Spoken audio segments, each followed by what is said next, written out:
దేవుని పరిశుద్ధ నామమునికి స్తోత్రాలు. నీ యొక్క సువార్త స్వరమైనటువంటి ఆధ్యాత్మిక టీవీ కార్యక్రమాన్ని వీక్షిస్తున్నటువంటి మీకు అందరికీ మన ప్రభువును రక్షకుడైన యేసుక్రీస్తు వారి నామములో వందనములు తెలియజేస్తా ఉన్నాం. రండి, కొద్ది నిమిషాలు దేవుని యొక్క వాక్యాన్ని మనం ధ్యానం చేద్దాం. పరిశుద్ధ గ్రంథము నుండి సమూయేలు 2వ గ్రంథము 6వ అధ్యాయము 11వ వచనాన్ని మనం చదువుకుందాం. యెహోవా మందసము 3 నెలలు గిత్తీయుడగు ఒబేదేదోము ఇంటిలో ఉండగా యెహోవా ఒబేదేదోమును అతని ఇంటి వారిని ఆశీర్వదించెను. దేవుని మందసము ఉండటం వలన యెహోవా ఒబేదేదోము ఇంటి వారిని అతను కలిగిన దాని ఇంతటిని ఆశీర్వదించుచున్నాడన్న సంగతి దావీదునకు వినబడగా దావీదు పోయి దేవుని మందసము ఒబేదేదోము ఇంటిలో నుండి దావీదు పురమునకు ఉత్సవముతో తీసుకుని వచ్చెను. ప్రభునందు ప్రియ దేవుని బిడ్డలారా, ఈరోజు దేవుని యొక్క వాక్య సందేశంలో భాగంగా దావీదు రాజ్య పరిపాలన చేస్తున్నటువంటి టైంలో దేవుని యొక్క మందసాన్ని ఒబేదేదోము అనేటువంటి ఒక వ్యక్తి తన యొక్క గృహంలో దానిని ఉంచినటువంటి సమయంలో ఆ యొక్క కుటుంబము ఆశీర్వదించబడినటువంటి సందేశాన్ని ఈరోజు నేను మీతో పంచుకోబోతా ఉన్నా. దేవుని యొక్క మందసము అంటే ఏమిటంటే అది చాలా పరిశుద్ధమైనటువంటి పవిత్రమైనటువంటిది. అది దేవుని యొక్క సన్నిధికి, ఆయన ప్రసన్నతకు, దేవుని యొక్క ఆత్మకు ఒక సాదృశ్యముగా ఉండేది. మోషే కాలంలో దేవుడు ఆజ్ఞాపించిన విధంగా ఈ యొక్క మందసాన్ని మేలిమి బంగారములతోనూ తుమ్మకర్రలతోనూ దానిని చేయటం జరిగింది. ఈ యొక్క మందసానికి చాలా ప్రత్యేకతలు ఉన్నాయి. మందసము అనేది దేవుని యొక్క సన్నిధికి, ఆయన ఆత్మకి, ఆయన యొక్క ప్రసన్నతకి ఒక నిదర్శనంగా, ఒక సాదృశ్యంగా ఉంటా ఉంది. అయితే ప్రియులారా, ఆనాడు దేవుడు మోషే ద్వారా ప్రత్యక్షపు గుడారాన్ని ఏర్పాటు చేసినప్పుడు ప్రత్యక్షపు గుడారంలో 3 భాగాలు ఉంటాయి. ఆవరణము, పరిశుద్ధ స్థలము, అతి పరిశుద్ధ స్థలం అనేవి. ఈ యొక్క అతి పరిశుద్ధ స్థలములో ఈ యొక్క మందసం అనేది ఉంటుంది. ఈ మందసములో 3 ప్రాముఖ్యమైనటువంటి వస్తువులు ఉంటాయి. ఒకటి, ఆనాడు ఇశ్రాయేలీయులకి దేవుడు మోషే ద్వారా ఇచ్చినటువంటి 10 ఆజ్ఞల పలకలు అందులో ఉన్నాయి. 2, అరణ్యములో ఇశ్రాయేలును మన్నా కురిపించి దేవుడు పోషించినటువంటి దానికి గుర్తుగా మన్నా గల పాత్ర ఒకటి ఆ యొక్క మందసములో ఉంటుంది. ఇక 3వది అహరోను చిగురించినటువంటి కొమ్మ అనేటువంటిది ఆ యొక్క మందసములో ఉంటుంది. ఈ మందసము అతి పరిశుద్ధ స్థలంలో ఉంటుంది. అతి పరిశుద్ధ స్థలానికి, పరిశుద్ధ స్థలానికి మధ్యలో అడ్డతెరలు అనేవి ఉంటాయి. ఈ మందసము యాజకులు మాత్రమే మోయాలి, లేవీలు మాత్రమే దానిని తీసుకువెళ్ళాలి, లేవీలు మాత్రమే దాని దగ్గరికి వెళ్ళగలిగినటువంటి పరిస్థితి ఉండేది. అయితే ఇక ఈ మందసమును గూర్చి ఇంకా అనేకమైనటువంటి సంగతులు పరిశుద్ధ గ్రంథంలో ఉన్నాయి. మందసము చేయబడినటువంటి విధానము, మందసము చేయబడినటువంటి ఉద్దేశము, ఆనాడు ఇశ్రాయేలీల ప్రజలకు మందసము పట్ల వారి యొక్క ఆ బాధ్యతలు, లేదంటే వారి యొక్క భక్తి విధానం, వారి యొక్క కల్చర్లో మందసం యొక్క ప్రాముఖ్యత ఏ విధంగా ఉండేదో అనేకమైనటువంటి విషయాలు పరిశుద్ధ గ్రంథంలో మనం చూడవచ్చు. ఈరోజు నా యొక్క సందేశం మందసమును కూర్చున్నటువంటి వివరణ అయితే కాదు, కానీ ఈరోజు ఒబేదేదోము అనేటువంటి ఒక వ్యక్తి యొక్క ఇంటిలో మందసం అనేది ఉండటం ద్వారా ఆ కుటుంబము ఆశీర్వదించబడినటువంటి సందేశాన్ని ఈరోజు నేను మీతో మాట్లాడాలని ఆశపడతా ఉన్నా. ఇక్కడ రండి, చూడండి. దేవుని యొక్క వాక్యాన్ని చూస్తున్నప్పుడు ఇశ్రాయేలు రాజ్యాన్ని పరిపాలన చేస్తున్నటువంటి దావీదు టైంలో ఇశ్రాయేలు రాజ్యాన్ని మొట్టమొదటిగా సౌలు అనేటువంటి వ్యక్తిని దేవుడు రాజుగా, ప్రజల అభిష్టం మేరకు సమూయేలు ద్వారా దేవుడు మాట్లాడి ఇశ్రాయేలులకు మొట్టమొదటి రాజుగా సౌలుని అభిషేకించినప్పుడు సౌలు 40 సంవత్సరాలు ఇశ్రాయేలు 12 గోత్రాలను కూడా పరిపాలన చేసినట్టుగా మనం చూస్తాం. ఆ తదుపరి అతని యొక్క అవిధేయతల వల్ల, అతని యొక్క పరిస్థితులు, అతని యొక్క జీవిత విధానాలను బట్టి ఆ యొక్క రాజ్య పాలన అనేది దేవుడు సౌలు నుంచి తీసివేసి తదుపరి దేవుడు దావీదుని రాజుగా అభిషేకించుకున్నాడు. సమూయేలు ప్రవక్త ద్వారా యెష్షీ ఇంటికి వెళ్ళి దావీదు యొక్క సమూయేలు రాజుగా అభిషేకిస్తాడు. దావీదు రాజు అయిన తర్వాత దావీదు దేవుని యొక్క కృపను బట్టి ఇశ్రాయేలు 12 గోత్రాలను రాజ్య పరిపాలన చేస్తూ ఉండగా చాలా చక్కని పరిపాలన చేస్తాడు. అనేకమైనటువంటి రాజ్యాలను జయించి చక్కనటువంటి పరిస్థితిలో చేస్తున్నప్పుడు ఒకరోజు దావీదు తన యొక్క మేడ మిద్ది మీద ఉన్నటువంటి పరిస్థితుల్లో అయ్యో నేను ఆ యొక్క మందసం ఒక గుడారంలో ఉండటం చూచి ఒక ఆలోచన చేస్తాడు. ఏమనంటే ఈ మందసము నేను ఇంత ఉన్నతమైనటువంటి బంగ్లాలో ఉన్నాను, మందసం గుడారంలో ఉండటానికి వీల్లేదు. దేవునికి ఒక గొప్ప మందిరాన్ని, శ్రేష్టమైనటువంటి మందిరాన్ని నిర్మించాలని దావీదు తలస్తాడు. కానీ దేవుడు దావీదు ద్వారా ఆ మందిరమును కట్టించుకోవడానికి ఇష్టపడాడు. కారణం ఏంటంటే దావీదు యొక్క అవిధేయత, అతని యొక్క పాపం వలనే. ఆ తదుపరి అతని కుమారుడైనటువంటి సొలొమోను ఆ దేవాలయం కట్టినట్లుగా మన బైబిల్లో చరిత్ర చూస్తూ ఉంటాం. అయితే ఈరోజు యొక్క మందసమును గురించి మనం చూస్తున్నప్పుడు ఇక్కడ చూడండి 6వ అధ్యాయం మొదటి నుంచి మనం చూసినప్పుడు, ఆ తరువాత దావీదు ఇశ్రాయేలులో 30,000 మంది శూరులను సమకూర్చుకుని బయలుదేరి కెరూబుల మధ్య నివసించు సైన్యములకు అధిపతి యెహోవా అనే నామం పెట్టబడిన దేవుని మందసమును అచ్చట నుండి తీసుకుని వచ్చుటకై తన యొద్ద ఉన్న వారందరితో కూడా బయలా యెహూదా నుండి ప్రయాణమైన వారు దేవుని మందసం క్రొత్త బండి మీద ఎక్కించి గిబియాలో ఉన్న అబినాదాబు ఇంటిలోనికి తీసుకుని రాగా అబినాదాబు కుమారుడు ఉజ్జాన అహ్యోనా క్రొత్త బండిని తోలిరి. మరి వీళ్ళు బాయిలా యెహూదా అనేటువంటి ప్రాంతం శత్రువులు తీసుకెళ్ళిపోయినటువంటి ఆ మందసాన్ని మరల తన రాజ్యానికి తీసుకురావాలని చెప్పి దావీదు పురమాయించినప్పుడు కొంతమంది వ్యక్తులు మరి ఎడ్ల బండ్ల మీద ఆ యొక్క మందసాన్ని పెట్టి తీసుకుని వస్తున్నటువంటి సమయంలో ఎదుట 2 వ్యక్తులు కనిపిస్తారు ఇక్కడ మనకి. వాళ్ళు అబినాదాబు మరియు ఉజ్జా, అబినాదాబు యొక్క కుమారులైనటువంటి ఉజ్జా, అహ్యోము కూడా తీసుకుని వస్తారు. అంత మాత్రమే కాదు, దావీదు చాలా ఆర్భాటముతోనూ చాలా సంతోషంగా దేవుని నామాన్ని స్తుతిస్తూ అనేక రకాల వాయిద్యాలు వాయిస్తూ ఆ యొక్క మందసాన్ని తన యొక్క పురానికి, దావీదు పురానికి తీసుకొస్తున్నటువంటి వేళ ఏం జరుగుతూ ఉందంటే మరి చూడండి, వారు నాకోరు కళ్ళము దగ్గరకు వచ్చినప్పుడు ఎడ్లకు కాలు జారినందున ఉజ్జా చేయి చాపి దేవుని మందసమును పట్టుకొనగా యెహోవా కోపం ఉజ్జా మీద రగులుకొనెను. నాకోరు కళ్ళము దగ్గరికి వచ్చేసరికి ఆ యొక్క ఎడ్లు కాలు జారి పడిపోయేటటువంటి పరిస్థితిలో దేవుని యొక్క మందసము పడిపోతూ ఉందని చెప్పి మరి ముందు నడుస్తున్నటువంటి ఉజ్జా అనేటువంటి ఒక వ్యక్తి మందసాన్ని అయ్యో పడిపోతుంది కాపాడాలని చెప్పి కింద పడిపోకుండా పట్టుకుందామని చెప్పి తన చేయి చాపి ఆ మందసాన్ని పట్టుకున్నప్పుడు ఏం జరిగిందని మనం ఆలోచన చేస్తే వెంటనే దేవుని కోపము ఉజ్జా మీద రగులుకున్నప్పుడు అక్కడికక్కడే ఆన్ ది స్పాట్ ఉజ్జా అక్కడ చనిపోయినట్లుగా మనం చూస్తాం. ఈ పరిస్థితి చూసేసరికి దావీదుకి చాలా భయం వేస్తుంది, గుండెల్లో దడపడుతుంది. ఏంటి ఉజ్జా ఎందుకు చనిపోయాడని మనం ఆలోచన చేస్తే దేవుని యొక్క మందసము దేవునికి సంబంధించినటువంటిది. దేవుని యొక్క ఆత్మకు, ఆయన యొక్క సన్నిధికి, ఆయన యొక్క ప్రసన్నతకు, ఆయన యొక్క ప్రత్యక్షతకు ఒక ప్రత్యేకమైనటువంటిది. దానిని ఎవరు కూడా ముట్టుకోవడానికి వీల్లేదు. కేవలం లేవీలు మాత్రమే, లేవీ కుటుంబానికి చెందినటువంటి వారు మాత్రమే దానిని ముట్టుకోవాలి. ఇక ఎవరు కూడా దానిని తాకటానికి వీల్లేదు. చూడండి, కేవలం ముట్టుకున్నందువలనే, కేవలం దాని మీద చేయి వేసినందుకే ఉజ్జా తన ప్రాణాలు కోల్పోయాడు. ఈనాడు చాలామంది ఉజ్జా లాంటి వారు సంఘాల్లో ఉన్నారు. దేవుడు ఎవరికి ఏ పని అయితే అప్పగిస్తాడో ఆ పనినే మనం చేయాలి. దేవుడు ఎవరికి ఏ సామర్థ్యం ఇస్తాడో ఆ సామర్థ్యం కొలదే వెళ్ళాలి. దేవుడు మనకి ఏ తలాంతులు ఇస్తాడో ఆ తలాంతులతోనే మనము నమ్మకం ముందుకి కొనసాగాలే. కానీ మన స్థాయికి మించి మనము మరి సాహసాలకు మనం ప్రయాసపడితే మాత్రం పరిణామాలు చాలా తీవ్రంగా ఉంటాయి. ఉజ్జా యొక్క ఉద్దేశం మంచిదే, కానీ అతనికి పట్టుకునేటువంటి అర్హత లేదు. ఉజ్జా యొక్క ఆలోచన మంచిది, అయ్యో పడిపోతుంది కాపాడాలి దేవుని యొక్క మందసం అని అనుకున్నాడు. కానీ దానిని పట్టుకోవడానికి కానీ దానిని ముట్టుకోవడానికి కానీ అర్హత లేదని చెప్పి దేవుడు వెంటనే ఉజ్జాను మరి జీవితాన్ని ముగించినట్లుగా మనం చూస్తాం. ఈ పరిస్థితి చూసినప్పుడు దావీదు వ్యాకుల పడతాడు. అయ్యో ఉజ్జా అని చెప్పి వ్యాకుల పడి ఆ ప్రాంతంలో మరి నాకోరు కళ్ళంకు అక్కడ దావీదు ఒక పేరు కూడా పెడతాడు. ఆ స్థలంకు పెరేజ్ ఉజ్జా అనే పేరు పెట్టెను.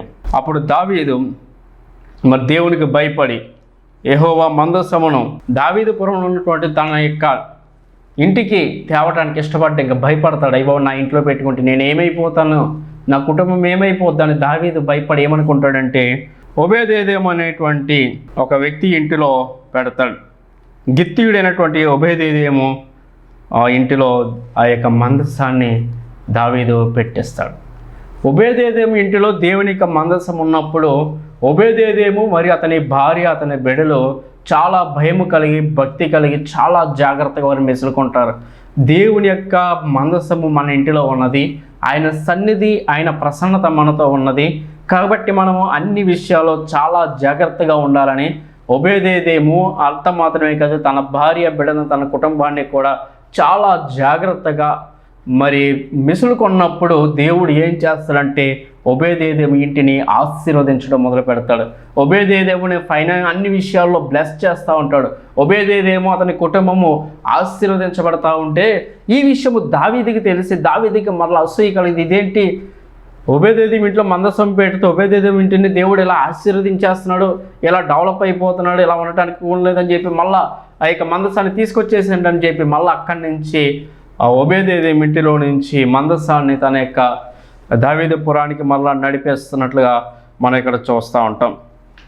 ఇక్కడ మనం ఇంకా చూస్తున్నప్పుడు దేవుని మందసం ఉండటం వలన యెహోవా ఒబేదేదోము ఇంటి వారిని అతను కలిగిన దానంతటిని ఆశీర్వదించుచున్నాడు అనే సంగతి దావీదుకు వినబడగా దావీదు పోయి దేవుని మందసం ఒబేదేదోము ఇంటిలో నుండి దావీదు పురమునకు ఉత్సవముతో తీసుకొచ్చాడు. మరి ఈ విధంగా దావీదు మళ్ళా ఉత్సవముతో మరి దావీదు పురానికి అతని యొక్క ఇంటికి మందసాన్ని ఇక్కడ మనం తీసుకొస్తున్నట్లుగా మనం చూస్తున్నాం. ఇక్కడ మనం ఇద్దరు వ్యక్తులను చూస్తాం. ఒకటి ఉజ్జా, రెండు ఒబేదేదోము. ప్రియులారా గమనించండి, ఒబేదేదోము ఇంటిని దేవుడు ఆశీర్వదించాడు. మన యొక్క గృహాలు ఆశీర్వదించబడాలంటే దేవుడు మీ ఇంటిని ఆశీర్వదించాలంటే దేవుని కృప కాపుదల ఆయన యొక్క భద్రత మీ గృహాల్లో మీ కుటుంబాల్లో ఉండాలి అని అంటే మాత్రం ఒబేదేదోము వలె మరి దేవుని పట్ల భయము భక్తి కనుపరచాలి. దేవుని సన్నిధి మన గృహాల్లో ఉండాలి, ఆయన ప్రసన్నత మన గృహాల్లో ఉండాలి, దేవుని ప్రార్థనకు మన గృహాల్లో చోటు ఉండాలి, స్తుతి ఆరాధనకు మన గృహాల్లో చోటు ఉండాలి. మరి ఉందా మన గృహాలు? ఒకసారి ఆలోచన చేయండి. ఇక సన్నివేశం ద్వారా దావీదు మరి ఆ కాలంలో జరిగినటువంటి పరిస్థితి మొదటి దినవృత్తాంతంలో 13వ అధ్యాయము 9వ వచనములో ఏమంటాడంటే, వారి కిదోను కళ్ళమునొద్దకు వచ్చినప్పుడు ఎడ్లకు కాలు జరినందున మందసమును పట్టుకొనవలనని ఉజ్జా చేయి చాపగా. ఇక్కడ నాకోరు 2వ సమూయేలు గ్రంథంలో 6వ అధ్యాయంలో నాకోరు కళ్ళము దగ్గరకు వచ్చినప్పుడు ఎడ్ల కాలు జారిందని రాయబడింది. కానీ దినవృత్తాంతముల గ్రంథంలో మనం చూస్తున్నప్పుడు ఇక్కడ కీదోను కళ్ళమునొద్దకు వచ్చినప్పుడు ఎడ్లకు కాలు జారిందని చెప్పి రాయబడింది. నాకోరు కళ్ళము, కీదోను కళ్ళము. అసలు ఈ రెండు కళ్ళాలు ఉన్నాయా, లేదంటే 2 చోట్ల 2 పర్యాయాలు ఎడ్ల కాలు జారిందా?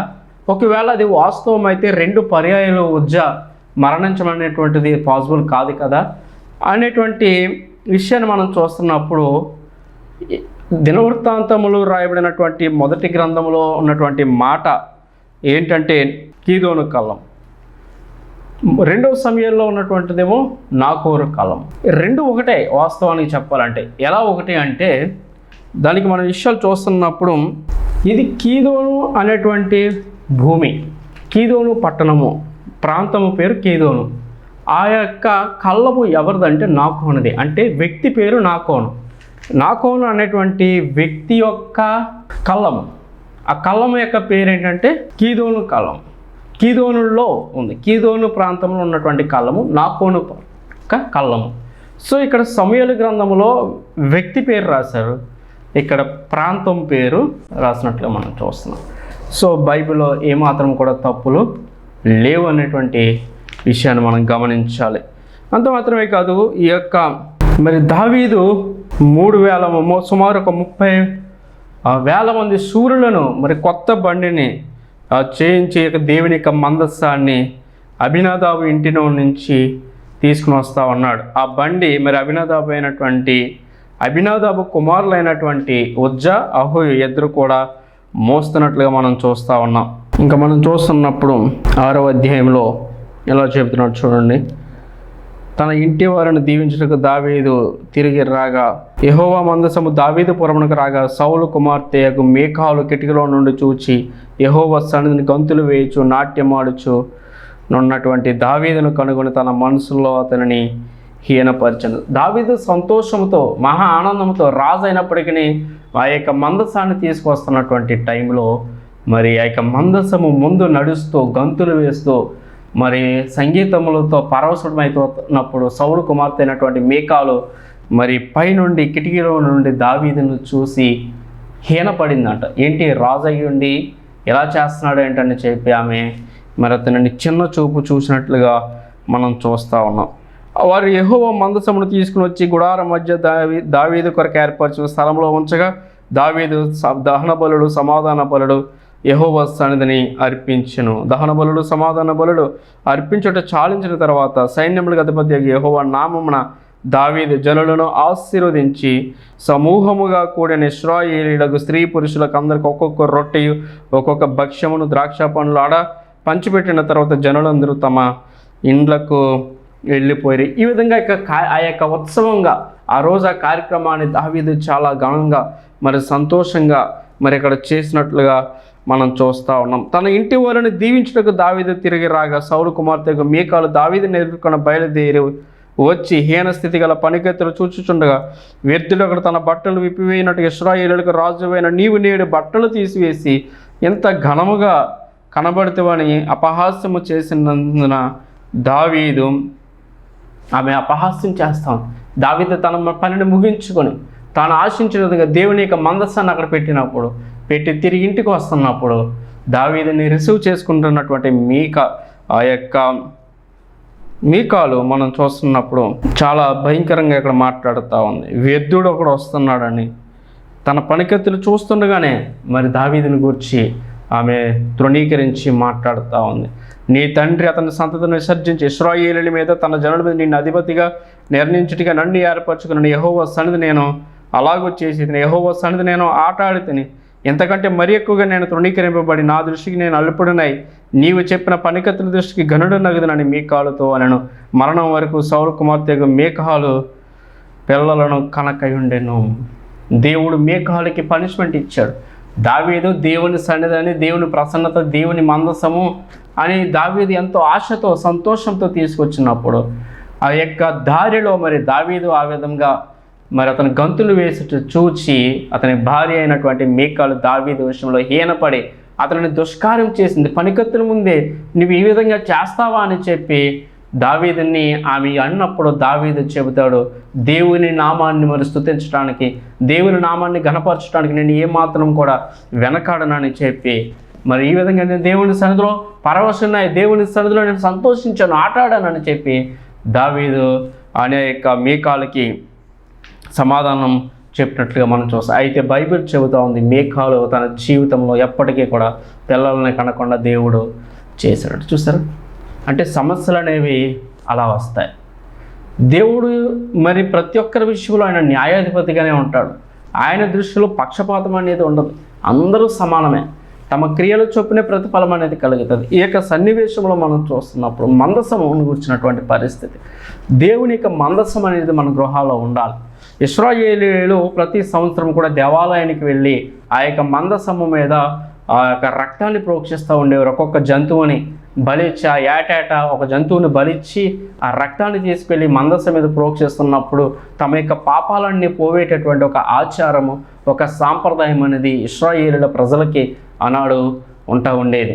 కాబట్టి ప్రియులారా, ఈ మందసము ద్వారా అంత మాత్రమే కాదు, ఈ యొక్క మందసము ద్వారా మనం అనేకమైనటువంటి పాఠాలు, అనేకమైనటువంటి విషయాలు మనం నేర్చుకోవచ్చని నేను మీకు తెలియచేస్తా ఉన్నా. దేవుడి యొక్క సన్నివేశము ద్వారా మనం కొన్ని విషయాలు మనం చూస్తున్నప్పుడు, ఒకసారి సౌలు దేవుడు మరి సమూయేలు మరి రాకముందే బలులు అర్పించడానికి అతను తొందరపడినప్పుడు సమూయేలు గద్దిస్తాడు. ఎవరు చేయాల్సినటువంటి పని వాళ్ళు మాత్రమే చేయాలి అనేటువంటి విషయం కూడా ఈ గ్రంథంలో ఈ యొక్క మందసం విషయంలో మనం చూడవచ్చు. ఈ మందసాన్ని కేవలం లేవీలు మాత్రమే మోయాలి. అది కూడా మరి నేరుగా డైరెక్ట్గా మందసాన్ని పట్టుకోవడానికి వీల్లేదు. ఆ మందసాన్ని మోతకర్రలతోటే మోయాలి. అది కూడా కేవలం లేవీ మాత్రమే, యాజకులు మాత్రమే, లేవీ వంశానికి చెందినటువంటి వారు మాత్రమే దాన్ని మోతకర్రలతో మాత్రం మోయాలి. ఒకవేళ అది పడిపోతున్నా సరే మోతకర్రలతోనే ఆపాలి, కానీ దాన్ని ఏం మాత్రం కూడా మరి దేవుణ్ణి వ్యక్తిగతంగా హస్తాలతో దానిని ముట్టుకోవడానికి వీల్లేదు. ఈనాడు చాలామంది పాపము చేసిన, అవిధేయతలో పాల్పడిన, అపవిత్రమైనటువంటి జీవితం జీవిస్తున్నప్పటికీ కూడా చాలామంది చర్చిల్లోకి వెళ్ళగలుగుతున్నారు, వస్తూ ఉన్నారు. అతి పరిశుద్ధ స్థలానికి వెళ్తూ ఉన్నారు, వస్తూ ఉన్నారు. కారణం ఏంటంటే యేసుక్రీస్తు ప్రభువు శిలువలో తన రక్తం చిందించిన తర్వాత మరి దేవుని ప్రజలందరికీ కూడా ఆయన స్వాతంత్ర్యాన్ని, ఫ్రీడమ్ని ఇవ్వబట్టి ఈనాడు చాలామంది లోకస్తులు కూడా, రాజకీయవేత్తలు కూడా అతి పరిశుద్ధ స్థలాలకు ఎక్కేస్తున్నట్లుగా మనం చూస్తూ ఉన్నాం. అనేక మంది దేవుని సన్నిధిలోకి చెప్పులు వేసుకుని వచ్చేటటువంటి వారిని మనం చూస్తూ ఉన్నాం. ఎందుకంటే ప్రియులరా, ఆనాడు కేవలము యాజకులు మాత్రమే మందసాన్ని మోయాలి. సంవత్సరానికి ఒకసారి మాత్రమే మరి యాజకులు మందసము దగ్గరికి వెళ్తూ ఉండేవారు. అతి పరిశుద్ధ స్థలానికి, పరిశుద్ధ స్థలానికి ఒక మధ్యలో ఆ యొక్క ప్రత్యక్ష గుడారంలో ఉన్నటువంటి ఆ యొక్క ఆవరణము, పరిశుద్ధ స్థలము, అతి పరిశుద్ధ స్థలం. ఈ పరిశుద్ధ స్థలానికి, అతి పరిశుద్ధ స్థలానికి కూడా మధ్యలో మరి క్లాత్ అనేది ఒక కటిన్ అనేటువంటిది ఉంటుంది. యాజకులు ఆ కటిన్ లోపలికి వెళ్ళాలంటే కేవలము సంవత్సరానికి ఒకసారి వెళ్ళేవారు. లోపలికి వెళ్ళి వారు మరి దేవుని సన్నిధికి వెళ్ళి లోపలికి వెళ్ళి ఏటేటా వారు వెళ్ళి వస్తూ ఉండేరు. ఒకవేళ యాజకుడు ఏదైనా అవిధేయత, అతనిలో ఏదైనా పాపం ఉంటే లోపలికి వెళ్ళిన తర్వాత వెంటనే అక్కడ చనిపోయేవాడు. అందుకని ఒకవేళ అక్కడ చనిపోయినటువంటి వ్యక్తిని బయటికి తీసుకురావాలంటే అలా వెళ్ళిన వారు కూడా చనిపోతారని చెప్పి ఏం చేసేవారంటే మరి నడానికి తాడు కట్టి, గంటను కట్టి ఆ యొక్క యాజకుని లోపలికి పంపించేవాడు. శబ్దం ఎప్పుడైతే ఆగిపోద్దో యాజకుడు చనిపోయాడనేటువంటి విషయాన్ని గుర్తించి ఆ కట్టినటువంటి తాడుతో బాడీని బయటికి లాగేటటువంటి మరి కఠినమైనటువంటి పరిస్థితి ఆ యొక్క అతి పరిశుద్ధ స్థలం ఉన్నటువంటి ఆ యొక్క మందసానికి ఉన్నట్లుగా మనం చూస్తూ ఉన్నాం. దేవుని సన్నిధికి వెళ్తున్నటువంటి మనం అన్ని విషయాలు చాలా జాగ్రత్తగా ఉండాలి.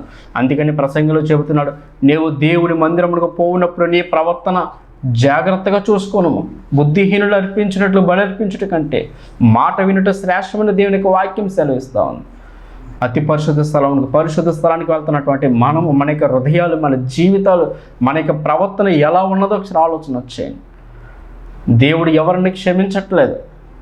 పొరపాటు చేస్తే వెంటనే పనిష్మెంట్ మనం చూస్తాం. అమ్మ, దేవునికి వాక్యం ఇచ్చినటువంటి నీవు, దేవుని సన్నిధికి వెళ్తున్నటువంటి మనము అన్ని విషయాల్లో జాగ్రత్తగా ఉండాలి. మన ప్రవర్తన విషయమే జాగ్రత్తగా ఉండాలని నేను మీకు తెలియజేస్తా ఉన్నా. దేవుని పరిశుద్ధ స్థలం, అతి పరిశుద్ధ స్థలం, దేవుడు సమస్తము చూస్తూ ఉన్నాడు. ఒకవేళ నువ్వు ఎలా ఉన్నా సరే పర్వాలేదు అనుకుంటే, ఇప్పుడు ఏం జరగట్లేదు అనుకుంటే మాత్రం ప్రతి విషయంలో కూడా లెక్క చెప్పాల్సినటువంటి ఒక రోజు ఉందని చెప్పి నేను మీకు తెలియజేస్తాను. ఒబేదేదేమో వలె భయము, భక్తి కలిగి ఉంటే దేవుడు నీ ఇంటిని ఆశీర్వదిస్తాడు, నీ కుటుంబాన్ని ఆశీర్వదిస్తాడు. ఒబేదేదేమో లాగా మనం జీవితాలు ఉండాలి. కాబట్టి ప్రార్థన చేసుకుందాం.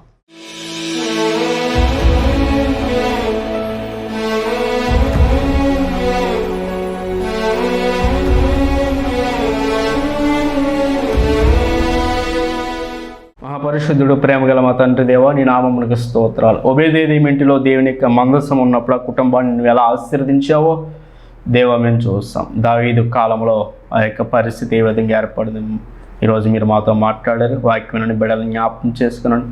ఆ యొక్క మందసము నీ సన్నిధికి, నీ ప్రసన్నతకి, నీ ఆత్మకు, ప్రార్థన ధూపానికి సాదృశ్యంగా ఉంది. ఈనాడు నా కుటుంబంలో, మా కుటుంబాలు, వాక్యించిన నీ బిడ్డల కుటుంబాల్లో ఆ విధమైనటువంటి ప్రార్థన జీవితము, స్తుతి, ఆరాధన, నీ వాక్యానికి చోటు, స్థానము ఇవ్వడానికి సహాయం చేయండి. అలాగే సంఘములో, పరిశుద్ధ స్థలంలో, అతి పరిశుద్ధ స్థలంలో తిరుగుచున్నటువంటి మేమందరము కూడా వ్యక్తిగతమైనటువంటి పరిశీలన చేసుకొని యథార్థత, నీతి కలిగి, పరిశుద్ధత కలిగి, బహు జాగ్రత్త కలిగి, భయము కలిగి, భక్తి కలిగి నడుచుకోవడానికి సహాయం చేయండి.